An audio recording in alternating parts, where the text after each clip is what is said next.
بسم اللہ الرحمن الرحیم۔ السلام علیکم ورحمۃ اللہ وبرکاتہ۔ ناظرین، پہلے کی طرح آج بھی آپ کو بہت سے حقائق سے آگاہ کروں گا اور چیزوں کو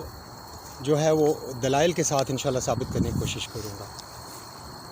آپ دیکھیں کہ خان صاحب کے ساتھ اس وقت کیا ہو رہا ہے۔ آپ یہ دیکھیں کہ سوشل میڈیا ایکٹیوسٹ جو حق کی بات کرنا چاہتے ہیں ان کے ساتھ اس وقت کیا ہو رہا ہے۔ آپ یہ دیکھیں کہ سیلاب زدہ علاقے کے جو متاثرین ہیں ان کی دلجوئی کرنے کی بجائے ان کے ساتھ کس طرح کا ظلم اور زیادتی جو ہے وہ ہو رہی ہے، اور پاکستان میں ایسے لگتا ہے کہ آئین جو ہے وہ معطل ہے۔ اس کے علاوہ آپ یہ دیکھیں کہ جو ہمارے ملک میں جو ساکھ ہے موجودہ کرپٹ ٹولے کی، وہ کس لیول پہ پہنچ گئی ہے۔ تو سب سے پہلے میں آپ سے بات کرنا چاہوں گا سیلاب زدگان کے حوالے سے، کہ وہاں پہ آپ کے نالج میں ہوگا کہ کچھ دن پہلے ایک غریب گھرانے کی بچی جو سیلاب سے متاثرہ خاندان تھا اس کے ساتھ زیادتی کی گئی، اور اسی سلسلے کی ایک اور کڑی کرنگی کراچی میں ایک اور بچی کو ایک فیکٹری میں اس کا نام بھی لینا چاہوں گا کہ وہاں پہ اس کو اوور ٹائم کے بہانے جو ہے وہ روکا گیا، اور اوور ٹائم کے بعد 6 لوگوں نے درندوں نے اس کے ساتھ زیادتی کی۔ کمپنی کا نام ہے آرٹسٹک میلنسٹیئر کمپنی ہے، جس میں اس بچی کے ساتھ زیادتی کی گئی، اور وہ اپنے ساتھ درندگی جو اس کے ساتھ کی گئی اس کی تاب نہ لاتے ہوئے وہ جان سے گزر گئی۔ قانون اور آئین جہاں پہ ایسا ہو جسے آپ کہتے ہیں جنگل کا قانون، جس کی لاٹھی اس کی بھینس، اور یہ سارا کچھ اس لیے ہو رہا ہے کہ اگر کسی ملک میں یا معاشرے میں آئین کی پاسداری کا خیال نہ رکھا جائے، چھوٹے سے لے کے بڑے لیول تک، وزیر اعظم لیول تک، ایک عام چپڑاسی سے لے کے اور ایک عام مزدور سے لے کے اگر بڑے لیول تک قانون سب کے لیے برابر نہیں ہوگا تو ایسا ہی ہوگا، کیونکہ لوگوں کی جھجک جو ہے وہ دور ہو جائے گی، اور وہ اپنے ظلم میں، ناانصافی میں، زیادتی میں، چوری چکاری میں، ڈاکے میں، ہر طرح کی بدماشی میں وہ اپنے آپ کو آزاد محسوس کریں گے کہ اگر ہم پکڑے بھی گئے پیسے دے کے چھوٹ جائیں گے۔ اور یہ ماضی میں ہوتا رہا ہے، قتل کرنے کے بعد وکٹری کے نشانات بنائے گئے۔ اس کے علاوہ آپ یہ دیکھیں کہ خان صاحب کے ساتھ کیا ہو رہا ہے، میں اسی چیز کو دوسرے اینگل سے ڈسکس کروں گا، اور باقی جو پاکستان میں جو ظلم و زیادتی جن لوگوں نے کی ان کے ساتھ کیا ہوا، اور جو معصوم تھے ان کے ساتھ کیا ہوا۔ آپ یہ دیکھیے کہ خان صاحب سے تمام طرح کی سیکیورٹی واپس لی گئی ہے اور ان کو غیر محفوظ بنا دیا گیا ہے۔ عرف عام میں اسے کہتے ہیں VVIP پرسنالٹی۔ خان صاحب کا جو اس وقت قد و کاٹ ہے وہ VVIP پرسنالٹیز میں آتے ہیں، اور ان کو اس طرح کے لوگوں کو جان کا شدید ترین خطرہ آلموسٹ ہر وقت ہی موجود رہتا ہے، کیونکہ ان کی ساری باتوں سے سارے لوگ ایگری نہیں کیا کرتے۔ کسی بھی VVIP پرسنالٹی کی تمام باتوں سے تمام لوگ جو ہے وہ ایگری نہیں کیا کرتے، اور کچھ لوگ جان کے دشمن ہو جاتے ہیں۔ اب خان صاحب ہوں یا کوئی بھی ہو، تو سیکیورٹی جو ہے وہ ایٹ لیسٹ جو ہے وہ 3 طرح کی دی جاتی ہے، اور اس میں آپ دیکھتے ہیں کہ جب بھی کسی VIP پرسنالٹی نے جو ہے کہیں وزٹ کرنا ہوتا ہے تو وہاں اس ایریا کی جو ہے وہ ریکی کی جاتی ہے۔ ریکی جو ہے وہ اس کے چند جو ضروری ایلیمنٹس ہیں وہ اس طرح سے ہوتے ہیں کہ آپ ایریا کو جا کے وزٹ کر کے، جو بھی سیکیورٹی ٹیم ہوتی ہے یہ ان کی ڈیوٹی ہوتی ہے کہ اس ایریا کو وزٹ کر کے تمام ایریا کو کلیئر قرار دیتے ہیں، اور وہاں پہ جا کے وہ چیزوں کو جو ہے وہ جو ٹیکنیکل جو انسٹرومنٹس ہوتے ہیں اس سے چیک کرتے، اور اس کو ہر چیز کو ایریا کے اندر آنے والے جو بھی ایون جو مڈ ٹریک ہوتا ہے یا جو درخت ہوتے ہیں یا جو وہاں پہ فرنیچر وغیرہ لگا ہوتا ہے، ہر چیز کو کلیئر قرار دیتے ہیں، تو اس کے بعد وہاں پہ VIP موومنٹ جو ہے وہ پاسبل ہوتی ہے۔ دوسرا جو ہے وہ پرسنل سیکیورٹی ہوتی ہے، پرسنل سیکیورٹی بھی ان سے واپس لے لی گئی ہے۔ اور تیسرا یہ ہوتا ہے کہ آپ جو کہ وہ جو وہی ٹیکنیکل سپورٹ کے ذریعے اور جو ایڈوانسمنٹ ہوئی ہے سائنٹیفک، اس کے ذریعے چیزوں کو چیک کرتے ہیں، تو یہ ساری طرح کی سیکیورٹی ان سے واپس لے لی گئی ہے، اور ان کو جو ہے اس وقت ہائی رسک پہ چھوڑ دیا گیا ہے۔ اب ٹیکنو سیکیورٹی میں یہ سارا کچھ آتا ہے کہ ایک تو یہ آتی ہے ریکی آتی ہے، اور پھر ٹیکنو سیکیورٹی یعنی لیٹسٹ ایکوپمنٹ کے ذریعے ایریا کو کلیئر کیا جاتا ہے۔ صرف یہی نہیں ہوا، بلکہ خان صاحب کو انہیں ایک لیٹر ریسیو ہوتا ہے اور اس میں یہ کہا جاتا ہے کہ آپ جو ہے اپنے آپ کو کنفائن کر لیں، محدود کر لیں، تمام طرح کے جو جلسے وغیرہ ہیں ان کو آپ منسوخ کر دیں اور آپ پبلک کے اندر نہ نکلیں۔ اب یہ ساری چیزیں آپ کو سمجھ آ رہی ہیں کیونکہ خان صاحب جو ہے اس وقت بہت شہرت کی انتہائی بلندیوں پہ ہیں۔ اس وقت ان کے ساتھ عوام اتنے زیادہ ہیں جو کبھی کسی کے ساتھ نہیں ہوئے، پاکستان میں کبھی کسی لیڈر کے ساتھ اتنے زیادہ عوام نہیں ہوئے۔ اب لیڈر کا لفظ میں نے یوز کیا تو میں آپ کو یہ بتاتا چلوں کہ لیڈر اور اس میں ایک عام سیاسی ورکر میں کیا فرق ہوتا ہے۔ سیاسی ورکر جو ہے اس کا ویژن نہیں ہوتا، یعنی وہ دور کی سوچ نہیں رکھتا، وہ سڑکیں بنا دیے، پل بنا دیے، نالیاں بنا دیں اور اس طرح کے کام کرتا ہے، اور وہ اپنے نیکسٹ الیکشن کی تیاری بھی ساتھ ساتھ کر رہا ہوتا ہے۔ جبکہ جو لیڈر ہوتا ہے، لیڈر لوگوں کے لیے سوچتا ہے، ان کی نسلوں کے لیے سوچتا ہے، ان کی نسلوں کی تعلیم، روزگار، صحت اور سیکیورٹی کے لیے سوچتا ہے، اپنے ملک کے فیوچر کے لیے سوچتا ہے، آئندہ آنے والے سالوں کے لیے سوچتا ہے۔ اور اگر لیڈر کو ہی سیکیورٹی رسک میں ڈال دیا جائے، اس کی سیکیورٹی کو غیر یقینی بنا دیا جائے، تو پھر آپ دیکھیں کہ یہ جو ظلم و زیادتی، جو میں کہہ رہا تھا انٹر کنیکٹڈ ہیں یہ باتیں، جو سیلاب زدگان کے ساتھ ہو رہی ہے ظلم و زیادتی، اور ان کے سامان کو وہاں پہنچانے کی بجائے رستے میں ہی بیچ دیا جاتا ہے اور یا لوٹ لیا جاتا ہے، تو یہ ظلم و زیادتی کا بازار اس وقت بھی گرم ہوتا ہے۔ اور ایک اور انٹر کنیکٹڈ چیز آپ سے میں شیئر کرنا چاہوں گا کہ یہ جو ابھی فنڈ ریزنگ ہوئی ہے اور ہو رہی ہے، اس میں آپ یہ دیکھیں کہ جو موجودہ کرائم منسٹر ہے، جو کرپٹ ٹولہ ہے، ان کے قائم کردہ فنڈ میں اس وقت تقریباً 58 کروڑ روپے جو ہے وہ 58 کروڑ روپے جو ہے وہ پنجاب میں آئی کے فنڈ میں جمع ہو چکے ہیں، اور کرپٹ ٹولے کی طرف سے جو قائم کردہ فنڈ ہے اس میں 4,11,000 روپے ابھی صرف جو ہے جمع ہوئے ہیں۔ یہ میرے خیال سے مختلف طرح کے لوگ ہوں گے، کچھ واقعی جو ہے وہ پاکستان کے لیے مخلص ہوں گے کہ یار یہ کرپٹ ہیں، جیسے بھی ہیں ایٹ لیسٹ وزیر اعظم فنڈ میں جائے جہاں سے یہ کسی نہ کسی کو امداد جو ہے وہ پہنچ سکے۔ وہ شاید ابھی بھی کوئی تھوڑا بہت جو ہے ان کے اوپر ذرا سا اعتماد میں بھی رکھتے ہیں، اور دوسرا وہ لوگ ہیں جو خالص نون لیگ کے ہوں گے ابھی تک، جن کی سوچ ابھی تک نہیں بدلی اور ان کی آنکھوں سے ابھی تک پردہ نہیں ہٹا۔ تو یہ 4,11,000 یہ کوئی ایک آدمی بھی ہو سکتا ہے جمع کرا دے، یا انہوں نے گھما پھرا کے کہیں سے جمع کرا دی ہوں۔ جبکہ پنجاب میں جو عمران خان صاحب کی طرف سے جو قائم کردہ فنڈ ہے اس میں 58 کروڑ روپے ابھی تک جمع ہو چکے ہیں۔ اس کی وجہ کیا ہے؟ وہ جو کرائمز کا ہونا، ظلم و زیادتی ہونا، بچیوں کے ساتھ، جبکہ کھلی ہوئی قبر کا منظر ہے اس وقت، گھروں کے گھر بہ گئے، ملینز آف جو پیپل ہیں وہ ڈسلوکیٹ ہو گئے، 45 لاکھ سے اوپر جو ہے وہ لوگ ڈسلوکیٹ ہو گئے، ان کے گھر تباہ ہو گئے، ان کے مال مویشی تباہ ہو گئے، وہ خود جام شہادت نوش کر چکے ہیں، اور ان کے پیچھے جو رشتہ دار بچ گئے ان کے ساتھ ظلم و زیادتی ہو رہی ہے۔ نہ صرف ان کو سامان نہیں پہنچایا جا رہا، میڈیسنز نہیں پہنچائی جا رہی، ان کو شیلٹر نہیں پرووائڈ کی جا رہی، بلکہ ان کی بچیوں کے ساتھ زیادتی اور ظلم بھی ہو رہا ہے۔ تو یہ، اور پھر دوسرا فنڈ جو 4,11,000 روپے ابھی ان کے اکاؤنٹ میں جمع ہوئے، اور خان صاحب جو ابھی وزیر اعظم نہیں ہیں ان کے قائم کردہ فنڈ میں 58 کروڑ روپے جمع ہو چکے ہیں۔ تو یہ سارا کچھ اٹس اے ٹرو ڈپکشن کہ کس کی ساکھ کتنی زیادہ ہے اور کس کی کتنی کم ہے، یہ ختم ہو چکی ہے عوام کی نظر میں۔ تو اس وقت یہ کرپٹ ٹولہ اپنی کریڈیبلٹی اور اپنی ساکھ جو ہے وہ ختم کر چکا ہے، لوگوں کو ان کے اوپر ٹرسٹ اور کانفیڈنس بالکل نہیں رہا، اور یہ پھر بھی مسلط ہوئے ہیں، پھر بھی چپکے ہوئے ہیں کرسی کے ساتھ، اور شیروانی کو اپنے ساتھ چپکایا ہوا ہے۔ مطلب میں کہتا ہوں کہ باعث شرم ہے ان کے لیے، اللہ پاک ان کو ہدایت دے، اور یہ ملک کے ساتھ تقریباً 5 مہینے ہونے والے ہیں جو ظلم و زیادتی کا بازار انہوں نے ملک کے ساتھ کیا ہوا ہے۔ کرنسی جو ہے وہ اس وقت اتنی ڈاؤن ہو چکی ہے کہ بنگلہ دیش جس کو انہوں نے اپنے آپ سے کاٹا تھا اور پاکستان کے ساتھ ظلم کیا تھا، مشرقی پاکستان کو کاٹ کے بنگلہ دیش بنا دیا تھا، وہ بنگلہ دیش جو ہے وہ شیخ مجیب الرحمان کی نواسی جو ہے وہ کرپٹ زرداری کے بیٹے کو جو ہے وہ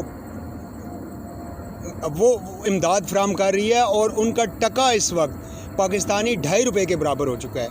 انڈیا کا روپیہ پاکستانی 3 روپے کے برابر ہو چکا ہے۔ یہ حال جو ہے اس کو ہم پہنچ چکے ہیں، اور ان کی ساکھ، ان کی کریڈیبلٹی، لوگوں کا ان کے اوپر کانفیڈنس اور ٹرسٹ وہ ختم ہو چکا ہے۔ یہ سارا کچھ کس لیے؟ کیا وجہ کیا خان صاحب کی شکل لوگوں کو پسند ہے؟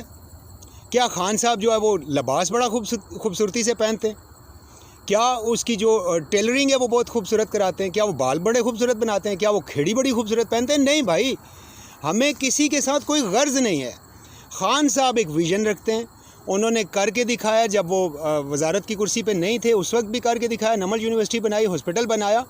اور اس کو بہترین طریقے سے چلا کے دکھایا. صحافیوں نے اپنے چینلز میں بتایا کہ ہم جا کے دیکھ کے آئے ہیں, واقعی وہاں پہ 70 سے زیادہ جو مریض ہیں ان کا مفت اور بہترین علاج ہوتا ہے. اور مریض کے بارے میں ڈاکٹر کو بالکل پتہ نہیں ہوتا کہ اس کا علاج فری ہو رہا ہے یا یہ پیمنٹ کر کے ہے, تاکہ ڈاکٹر جو ہے وہ امتیازی سلوک نہ برتے. اور دوسری طرف دیکھیں کہ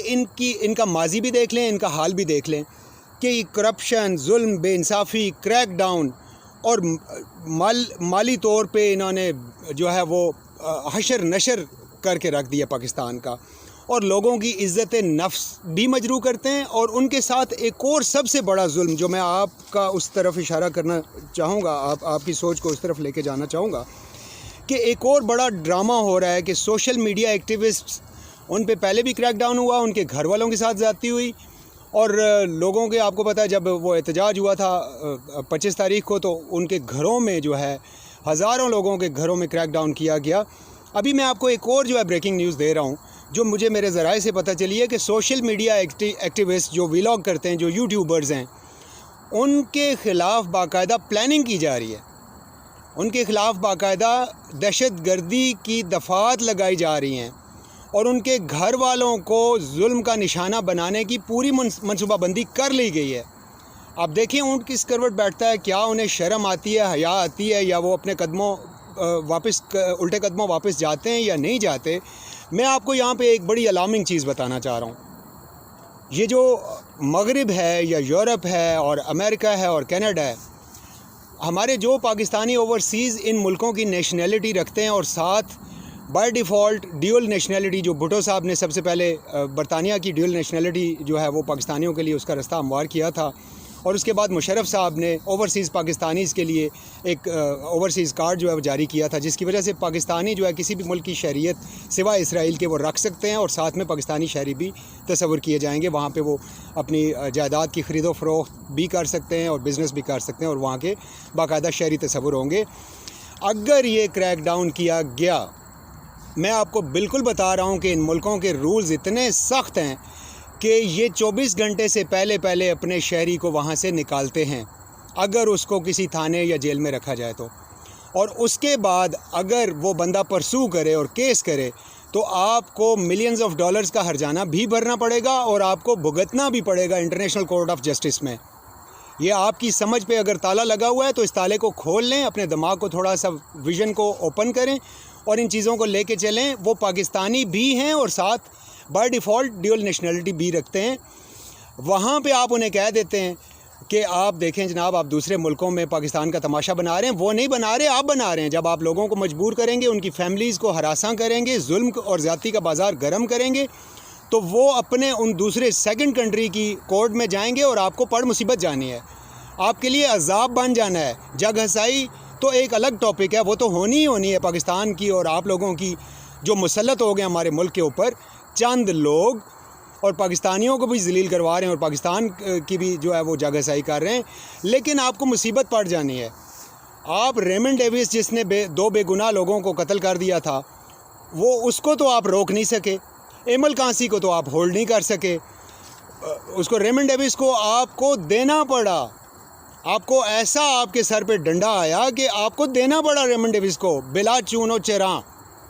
تو یہ جو ڈیول نیشنلٹی رکھتے ہیں یہ آپ کے لیے مصیبت اور عذاب کا باعث بن جائیں گے, کیونکہ وہ پہلے ہی آپ پہ تپے ہوئے بیٹھے ہیں. یہ سیاسی ٹولے نے ان کو ووٹ کے حق سے مجروح کیا, اور باقی سیاسی ٹولے کے جو ہینڈلرز ہیں وہ کریک ڈاؤن کا سوچ رہے ہیں. اور ماضی میں ابھی جو ریسنٹ پاسٹ ہے, پچھلے ہفتے اور چند پچھلے مہینوں میں ان کو ان کی فیملیز کو ہراساں کر چکے ہیں اور تنگ کر رہے ہیں. مسلسل فون کالز کرتے ہیں اور ان کو دھمکیاں دیتے ہیں سنگین نتائج کی. آپ باز آ جائیں, آپ کے لیے بڑا ہی کلیئر کٹ میسیج ہے, کیونکہ جو لوگ یورپ اور امریکہ میں اور کینیڈا میں اور ادھر ادھر رہتے ہیں ان کے ذرائع میں آپ کو بتاؤں ایسے ہوتے ہیں کہ ان کا ملنا جلنا جن پاکستانیوں سے ہوتا ہے, ان پاکستانیوں کا آگے فردر ملنا جلنا ہوتا ہے, تو بات کہیں نہ کہیں سے لیک آؤٹ ہو جاتی ہے. وہ جو آپ بند کمروں میں فیصلے کر رہے ہوتے ہیں وہ یہاں تک پہنچ جاتے ہیں. اس کے لیے ہمیں میڈیا کو پڑھنا نہیں پڑتا یا سننا نہیں پڑتا. تو یہ اس چیز پہ میں زیادہ اس لیے بولا ہوں کہ یہ آپ لوگوں کے لیے ایک بہت بڑا عذاب تیار ہو جائے گا. اور آپ کو بھگتنا مشکل ہو جائے گا۔ دوسرا اس کا نقصان آپ کو یہ ہوگا کہ آپ کو حرم پاک جیسی جگہوں پہ جیسے کرپٹ ٹولے کو لانتیں پڑیں، جب آپ نبی پاک صلی اللہ علیہ وآلہ وسلم کی جو ناموس رسالت ہے اس کے تحفظ کے خلاف بل پاس کرنے کی تیاری میں تھے، تو وہ چیز آپ کے گلے میں جو ہے وہ جوتوں کا ہار ثابت ہوا، اور آپ اسی شہر میں اپنے پیارے نبی پاک صلی اللہ علیہ وسلم کے شہر میں ذلیل ہوئے۔ اس کا جو الزام ہے وہ بھی آپ نے عمران خان پہ ڈال دیا۔ تو آپ اپنے گریبانوں میں جھانکیں، اپنی اصلاح کریں، نہ پاکستانیوں کو تنگ کریں، نہ اوورسیز پاکستانیوں کو تنگ کریں، اور نہ سیلاب زدگان کو تنگ کریں۔ لوگ آپ پہ پہلے ہی تپے ہوئے بیٹھے ہیں، اور اگر آپ اپنی اصلاح نہیں کریں گے تو بہت زیادہ ذلیل ہوں گے۔ اب عمران خان صاحب سے نہ صرف سیکیورٹی واپس لی گئی ہے، بلکہ ان پہ چند دفعات لگا دی گئی ہیں۔ ان کو اپنے ایک سیکریٹریٹ میں لیٹر موصول ہوا، اور وہاں کے جو انچارج ہوتے ہیں انہوں نے بابر اعوان صاحب کو یہ لیٹر جو ہے فوری طور پہ ارسال کیا۔ اس میں دفعہ 504 لگائی گئی ہے، جو پاکستان پینل کوڈ کے تحت دفعہ 504 کا مطلب یہ ہوتا ہے کہ اس شخصیت یا ان لوگوں سے یہ خطرہ ہوتا ہے کہ کہیں پہ یہ آگ لگا دیں گے یا فائرنگ وغیرہ کر دیں گے اور دہشت گردی کریں گے۔ آپ تصور کریں کہ یہ کس طرح کا گھٹیا اور ناپاک دماغ رکھتے ہیں کہ ایک ایسا آدمی جس کا ماضی بے داغ ہے، جو پرامن جلسے اور ریلیوں کی بات کرتا ہے، ہمیشہ اپنے عوام کو اور اپنے چاہنے والوں کو پرامن احتجاج کی جو ہے وہ کال دیتا ہے، اور واضح بھی کرتا ہے اپنے جلسوں میں بھی اور تقریروں میں بھی اور میڈیا سپیچز میں بھی۔ اس کے اوپر دفعہ 504 لگائی گئی ہے، اور یہ دفعہ 504 جو ہے یہ ایک طرح کی دہشت گردی کی دفعہ ہوتی ہے۔ اور دفعہ 186 جو آئین کی شق 23D کے تحت کسی جج کی اجازت کے بغیر آپ کسی پہ لگا نہیں سکتے، اور اس کے لیے مخصوص ججز ہوتے ہیں، وہ بھی لگا دی گئی ہے۔ اور حیرت کی بات ہے کہ اس دفعہ کا مطلب یہ ہے، دفعہ 186 کا، کہ خان صاحب کی تقریر کی وجہ سے پورے ملک میں اشتعال انگیزی پھیل گئی ہے، اور دہشت گردی کا شدید ترین خطرہ موجود ہے، اور تمام ججز بھی اس دفعہ جو ہے وہ حیران پریشان ہیں کہ یہ ہو کیا رہا ہے۔ تو آپ سب لوگ اپنی اصلاح کریں۔ آپ سمجھتے ہیں کہ آپ کو بہت زیادہ نالج ہے، اور جن وکیلوں کو ملا کے آپ نے یہ دفعات لگائی ہیں، آپ سب کو دوبارہ سے وکالت پڑھنی چاہیے، اور اس کرپٹ ٹولے کو ایسے لوگوں کی رہنمائی لینے سے جو ہے گریز کرنا چاہیے، کیونکہ آپ کی جو ساکھ ہے، ٹرسٹ ہے لوگوں کا، جو کانفیڈنس ہے آپ پہ، وہ بالکل شیک ہو چکا ہے، اور you are nowhere, you stand nowhere at the moment. آپ بہت زیادہ ذلیل ہو چکے ہیں۔ ابھی اگر آپ ریٹریو بیک کرتے ہیں، واپس لوٹ جاتے ہیں، اصلاح کر لیتے ہیں اپنی، تو شاید آپ کو جو ہے لوگ آپ کے بارے میں تھوڑی سی نرمی اختیار کر لیں، ورنہ آپ کو چاؤشسکو جو رومانیہ کا صدر تھا آج سے غالباً 32 سال پہلے، اس کو اس کے محل سے گھسیٹ کے باہر لے آئے تھے۔ وہ پھر اپنی وائف کے ساتھ ہیلی کاپٹر میں بھاگا، اور پھر جو فورسز جو اس وقت کی ان کی آرمی کے جو لوگ تھے انہوں نے اس کو فالو کیا، چیز کیا، اور اس کو ایٹ دی اسپاٹ ان دونوں کو، میاں بیوی کو جو ہے وہ فائر کر کے مار دیا۔ تو کہیں یہ نہ ہو، میں یہ اشتعال انگیزی نہیں دلا رہا عوام کو، میں آپ کو یہ بتا رہا ہوں کہ لوگوں کے جذبات اس وقت بہت بری طرح مجروح ہوئے ہیں۔ پاکستانی عوام کو بے شک پرامن رہنا چاہیے، اداروں کا، ججز کا، عدالتوں کا احترام کرنا چاہیے، لیکن آپ کو پتہ نہیں ہے گراؤنڈ ریالٹی کیا ہے۔ آپ لوگوں کو گراؤنڈ ریالٹی ان کی چیک کریں، ان کو جا کے سنیں ان کے جذبات اس وقت کیا ہے۔ کھانے پینے سے آپ نے ان کو مجبور کر دیا ہے۔ گھروں کے کرائے دیکھیں کہاں پہنچ گئے ہیں، بجلی کے بل کہاں پہنچ گئے ہیں۔ 15 سے 25 یا 30 ہزار ایوریج اگر ایک بندہ جو جاب پہ ہے، بے شمار لوگ جو ہے وہ جاب لیس ہیں، جو جاب پہ ہیں وہ 15 سے 25 ہزار لے رہے ہیں یا 30 ہزار لے رہے ہیں۔ ان کا بجٹ جو ہے وہ آپ بنا کے دکھا دیں۔ کم از کم اس وقت 1,10,000 1,20,000 اس بندے کا خرچہ ہے جس کے 3 4 یا 5 بچے ہیں، 2 میاں بیوی اور 3 سے 5 بچے جن کے، ان کا 1 لاکھ سے اوپر کا خرچہ ہے۔ تو لوگ آپ سے اس وقت بری طرح تنگ آئے ہوئے ہیں، اور یہ حالات جس طرف آپ لے کے جا رہے ہیں، اور جو سیلاب زدگان ہیں ان کو نہ سیکیورٹی کے مناسب انتظامات پرووائڈ کر رہے ہیں، نہ ضروریات زندگی ان کو باہم پہنچا رہے ہیں، تو لوگ آپ کے خلاف انتہائی اینگر میں۔ ملک میں خانہ جنگی کا شدید ترین خطرہ موجود ہے۔ آپ اپنی اصلاح کر لیں، آپ واپس چلے جائیں، آپ آزاد اور شفاف الیکشن کا اعلان کر دیں، تاریخ کا اعلان کر دیں، جو بھی آ جائے گا عوام اس کو منظور کر لیں گے اگر شفاف اور بہترین الیکشن جو ہے وہ ہو جاتے ہیں، صاف اور شفاف الیکشن ہو جاتے ہیں۔ تو آپ کم از کم ہماری جان چھوڑ دیں، کیونکہ آپ پہ کرپشن کے چارجز ہیں، آپ ضمانتوں پہ آئے ہوئے ہیں، آپ کو عوام بالکل قبول نہیں کرنے لگی۔ اگر آپ دوبارہ الیکٹ یعنی سلیکٹ ہو جاتے ہیں تو اس کا صاف مطلب یہ لے گی عوام کہ آپ دھاندلی کے ذریعے آئے ہیں. آپ کو تو کسی صورت قبول نہیں کرے گی. جو دھاندلی زدہ نہیں ہوگا وہ کوئی بھی آ جاتا ہے، عمران خان ہیں، کوئی بھی ہیں، عوام ان کو قبول کر لے گی. عوام کو سکھ کا سانس لینے دیں. میں آج کے لیے یہی چیزیں بس کہنا چاہوں گا، اور مجھے بہت امید ہے کہ عدلیہ جو ہے اس وقت ماشاءاللہ جیسے جسٹس عطر من اللہ صاحب جو ہے وہ لوگوں کے حقوق کے حوالے سے ماشاءاللہ ہمیشہ بہترین مثبت اقدامات کرتے ہیں. امید ہے کہ وہ عام آدمی سے لے کے اداروں تک اور وزیر اعظم اور صدر لیول تک ہر کسی کو قانون کے نیچے لانے کے لیے بہترین اقدامات اٹھائیں گے. اور یہ جو شہباز گل ہیں یا جمیل فاروقی ہیں یا جن کے ساتھ بھی ظلم ہو رہا ہے ان کو سنوائی کا موقع فراہم کریں گے اور ان کے ساتھ بہترین انصاف فراہم کریں گے. اور امید کی جاتی ہے کہ ان سے سلپ آف ٹنگ ہے یا ڈیول میننگ ہے یا جو بھی ہے اس کی وجہ سے ان کو معافی کا موقع دے کے ان کو دوبارہ سے نئے سرے سے بہترین زندگی گزارنے کا موقع فراہم کریں گے. آج کے لیے اتنا ہی. آپ سب اپنا خیال رکھیے گا. اللہ آپ کا، آپ کے سب گھر والوں کا نگہبان ہو. اپنی دعا میں یاد رکھیے گا. السلام علیکم ورحمۃ اللہ وبرکاتہ.